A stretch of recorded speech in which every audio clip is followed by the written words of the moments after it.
chairmen and secretaries of states, chief executive of the various tour operators companies here present, the airlines, and other service providers, distinguished brothers and sisters, Assalamu alaikum wa rahmatullahi ta'ala wa barakatuh.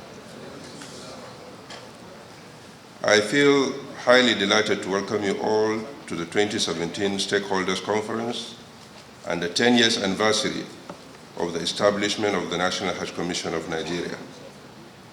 This year's conference is a departure from the conventional stakeholders conference due organized by the Commission to evaluate the challenges of past Hajj operation and map out strategies for the success of the future ones.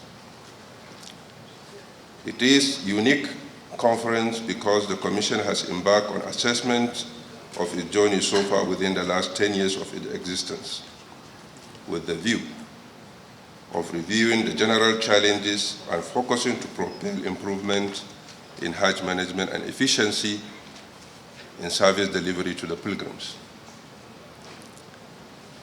You may wish to recall that the Commission was established via the NAHCON Establishment Act 2006, with the first board inaugurated in 2007. From inception, it is vividly clear that a good foundation has been laid for the Commission and mandate clearly defined for future growth and development. Alhamdulillah, today, we no longer hear about challenges of airlift of pilgrims before the closure of Jeddah Airport. Cases of missing luggage has reduced drastically. Cases of abscondment has also reduced to the barest minimum. Complaints of poor accommodation or pilgrims being stranded in the Holy Land has been minimized. Tour operators' services had been standardized, and handbag tour operators and other service providers have been completely eliminated in the Hajj industry.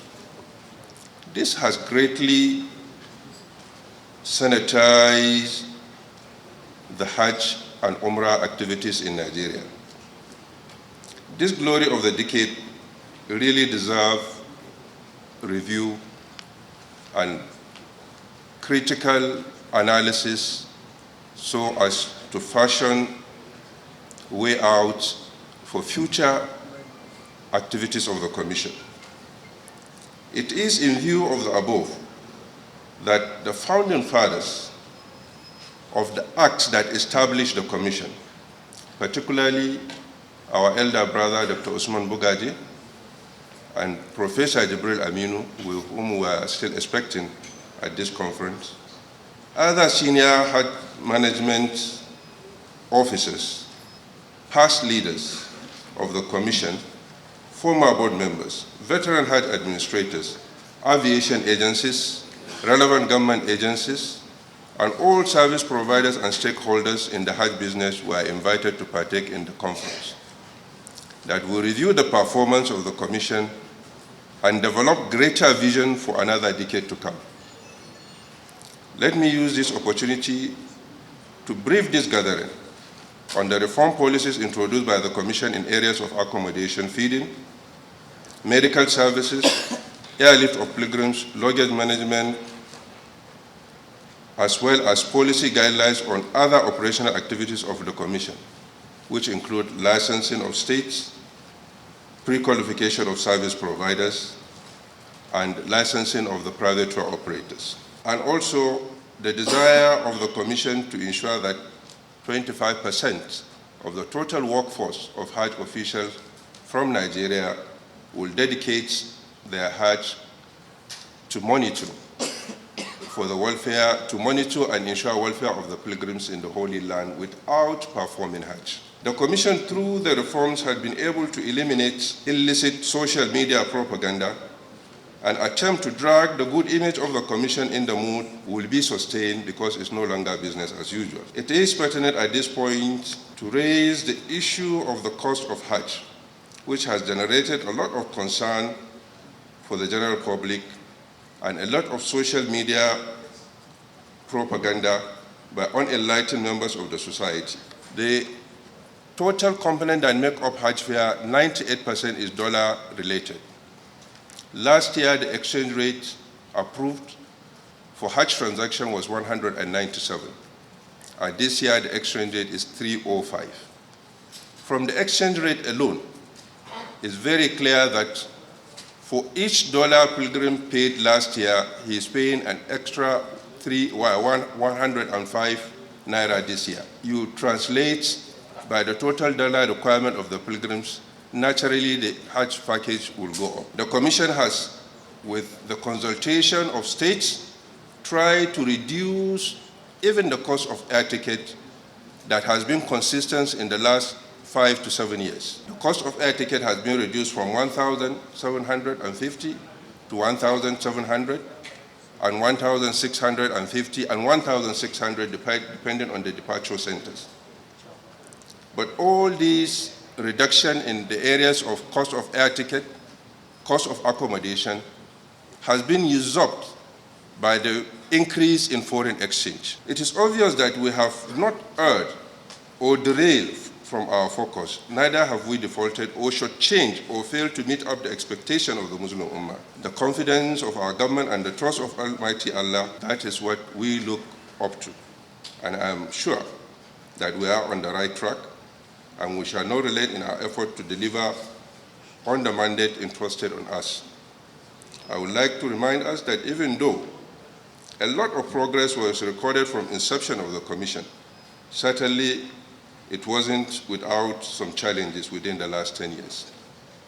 Hajj operation suffered some sad events, issues like the Maharam challenges, the Jamrat stampede before the expansion work, fire incidences, flood disaster, the crane crash, and the unfortunate Mina stampede of 2015 that claimed the lives of 317 Nigerian pilgrims, as well as other disasters that happened during the previous Hajj, still remain fresh in our memory.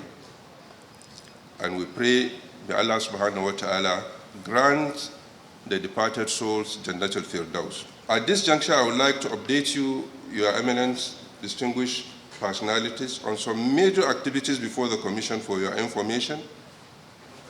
Inshallah, we hope very soon as we receive government approval, will kickstart the process of Hajj Savings Scheme with appointment of Board of Trustees as contained in the Act that established the Commission. We are working toward enhancement of our revenue profile with a view to gradual financial autonomy of the Commission for the Commission in future without government funding. As at today, we have reduced the offshore government funding to 23%. We are working round the clock to ensure implementation of the Hajj Development Levy project at the various departure centers. We have reached the last stage of the procurement process. It is our hope that before the commencement of airlifts, contract will be awarded and the contractors will mobilize to sites. Government has approved reform of zonal offices across the country.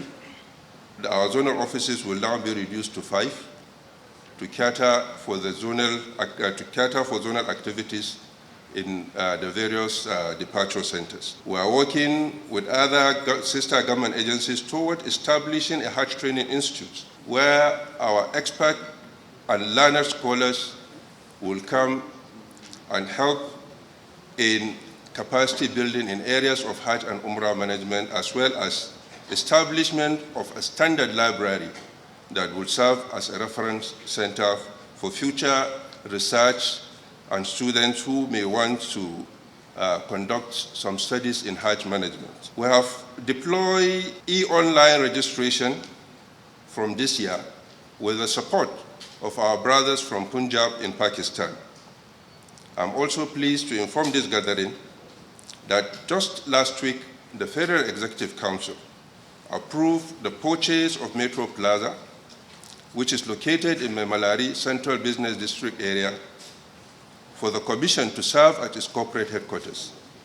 This plaza will, after renovation, inshallah, have a conference hall that is almost the size of this hall that we are.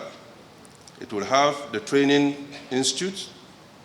It will have all our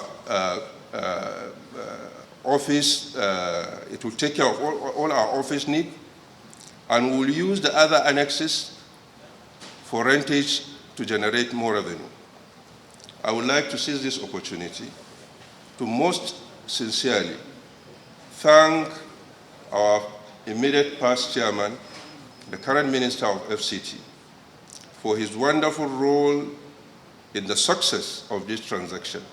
May Allah reward you most abundantly. Himself and so many other brothers within the system and outside the system have played a vital role. I must also mention the role played by His Eminence, because he was properly briefed through making contacts and making dua for the success of this transaction. Indeed, this property is not for the Hajj Commission alone, but the entire Muslim Ummah. Finally, I would like to express our sincere appreciation and gratitude to Mr. President and the Acting President and all members of his cabinet for their support. And of course, our leaders in the National Assembly, the Senate, the House, for your valuable contribution, guidance, and oversight function to the Commission. I would like to most sincerely thank our past leaders, all those who serve in the Hajj management at the federal level, either as National Pilgrims Welfare Board, National Pilgrims Welfare Commission, Directorate of Pilgrims Affairs, Technical Committee on Hajj, Presidential Committee on Hajj. May Allah reward you all. It is the foundation you laid that is gradually metamorphosing into today's Hajj Commission. Your efforts will certainly not be in vain, and you will forever be remembered for the foundation you have laid. For my colleagues from the State Pilgrims Welfare Board and agencies, you are partners in progress. I pray may Allah subhanahu wa ta'ala continue to strengthen our relationship, guide all of us. Of course, I will not end my welcome address without thanking our leaders, the ulama, who have always been there to support, to guide, and even provide constructive criticisms so as Hajj will be improved. On this note, I welcome you all, and I pray may Allah subhanahu wa ta'ala guide us so that we have a successful conference, which by the end of the day, we will have a vision and develop a roadmap where the Commission will reach in the next 10 years to come. We may not be here by then, but whoever will be here, we hope will be remembered on the positive side of history. I thank you for listening. Wassalamu alaikum wa rahmatullahi wa barakatuh.